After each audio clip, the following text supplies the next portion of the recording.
There is a fear worse than dying, and most of us carry it every single day without ever naming it.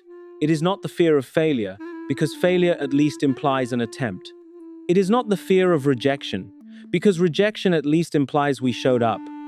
It is the fear that we will pass through this life like water through a sieve, leaving nothing behind, touching nothing, mattering to no one, not even to ourselves. It is the terror of inconsequentiality.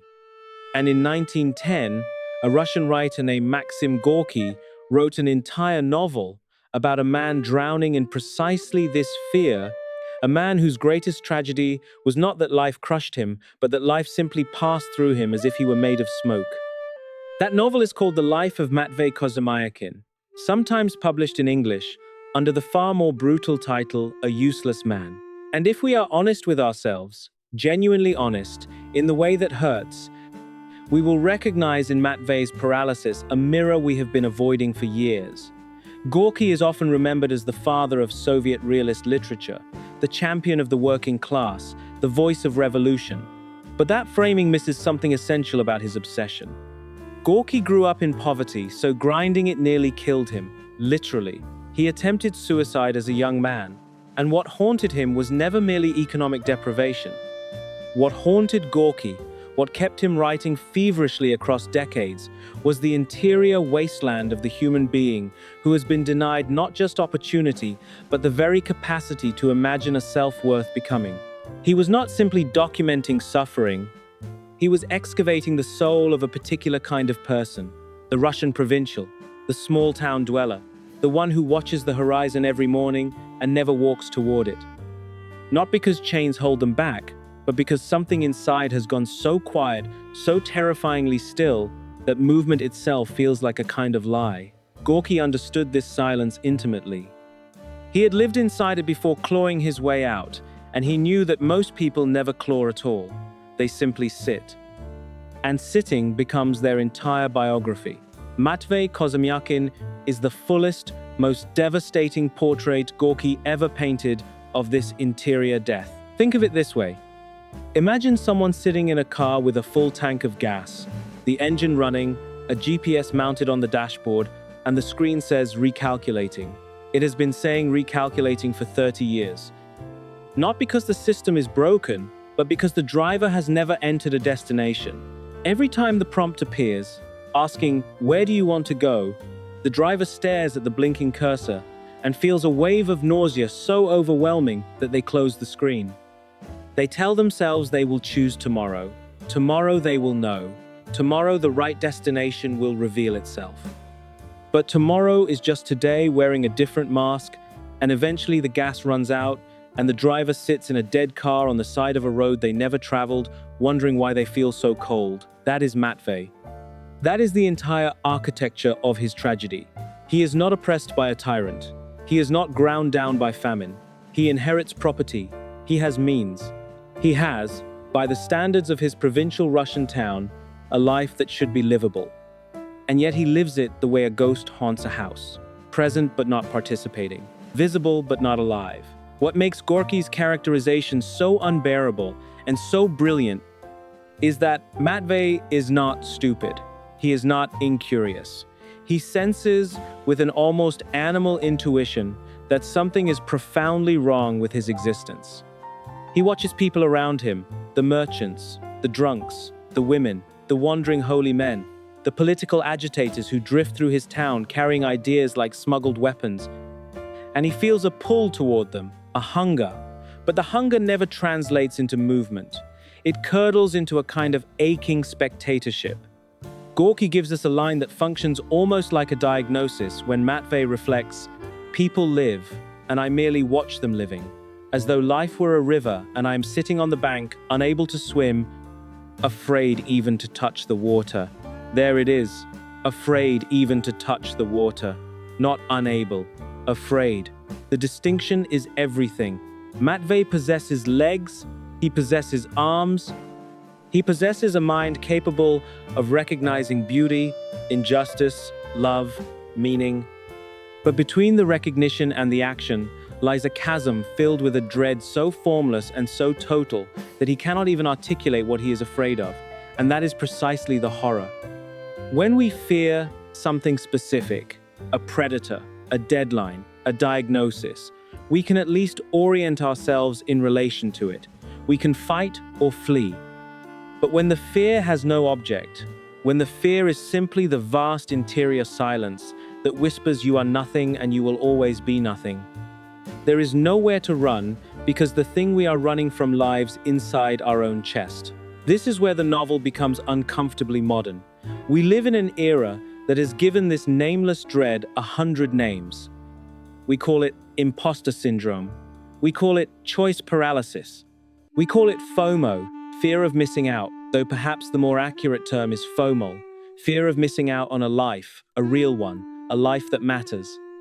We scroll through curated images of people who seem to be living with purpose, with direction, with that mysterious quality we can only call aliveness, and we feel the same thing Matvey feels on his bench in Okarov, that nauseating distance between ourselves and the stream of existence. We are watching. We are always watching. And the watching has become so habitual, so deeply ingrained, that we have begun to mistake observation for participation. We think that because we are aware of life, we are living it. Matvey makes this same mistake for decades.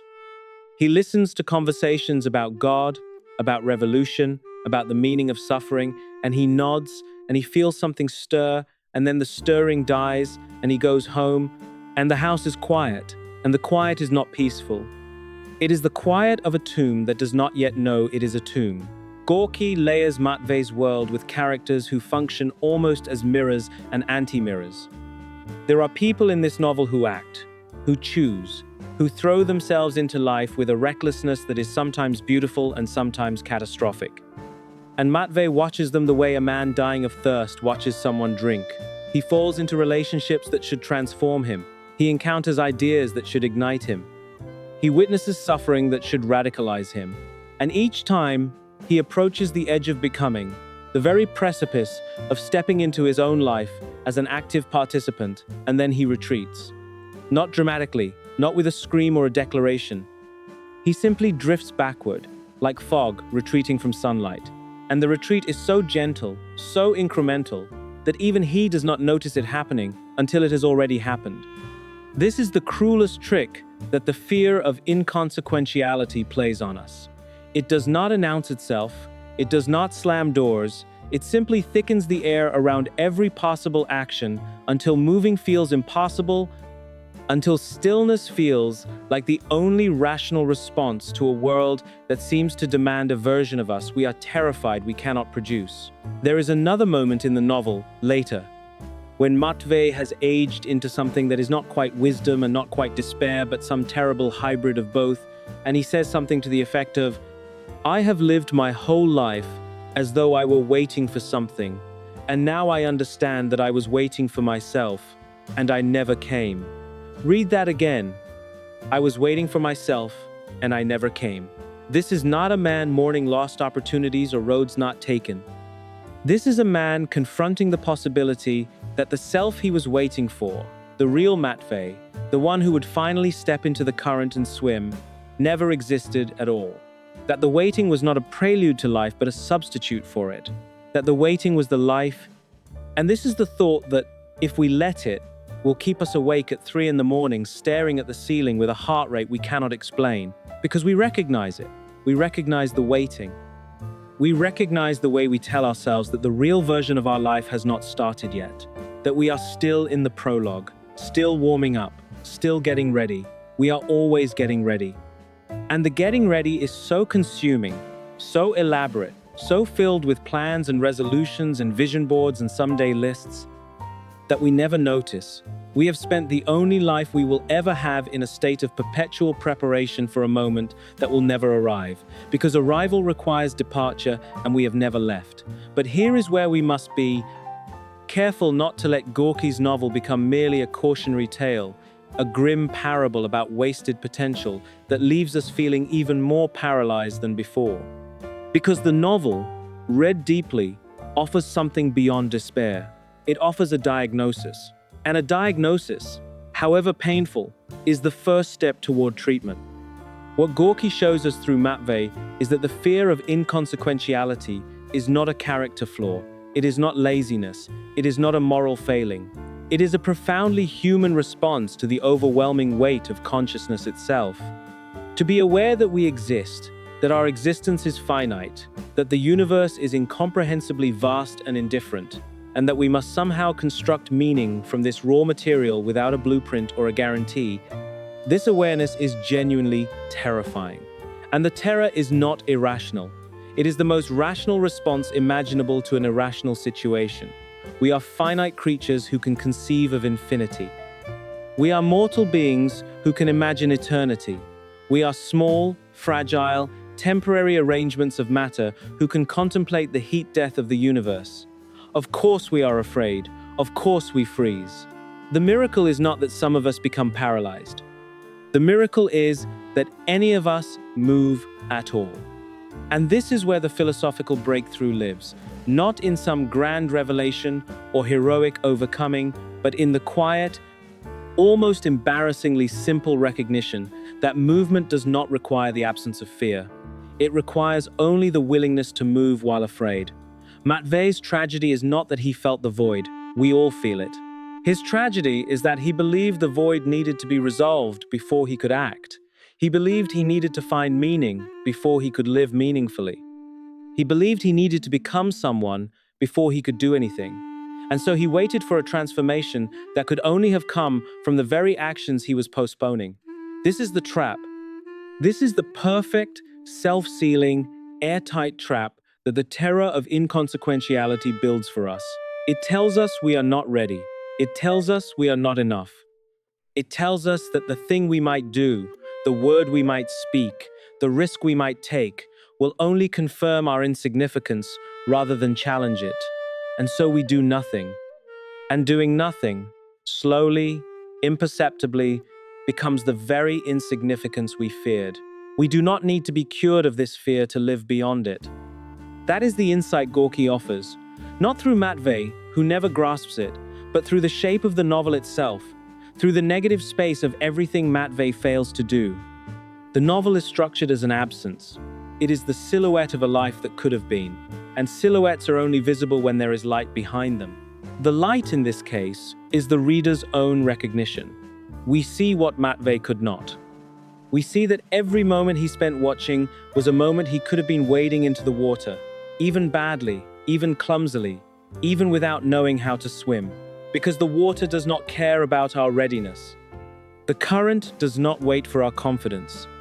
Life, the actual texture of being alive, does not begin after we have sorted out our existential questions.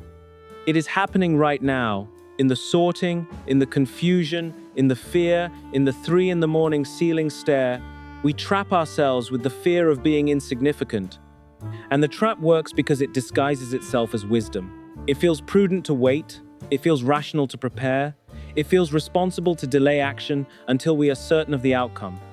But certainty is a luxury that existence does not offer, and the demand for it is not wisdom. It is the fear wearing wisdom's clothes. Gorky knew this. He lived it. He walked out of a childhood that should have destroyed him and wrote himself into existence one sentence at a time, not because he had conquered his fear of meaninglessness, but because he wrote anyway. He wrote while afraid. He wrote while uncertain. He wrote while the void stared back at him with its blank, patient, indifferent face. And the writing did not fill the void. Nothing fills the void. But the writing gave him a surface to stand on above it, and sometimes a surface is enough. So here is what Matvey Kozhemyakin leaves us with. If we are brave enough to accept the gift of his failure, the fear of living a life without meaning is real. It is valid.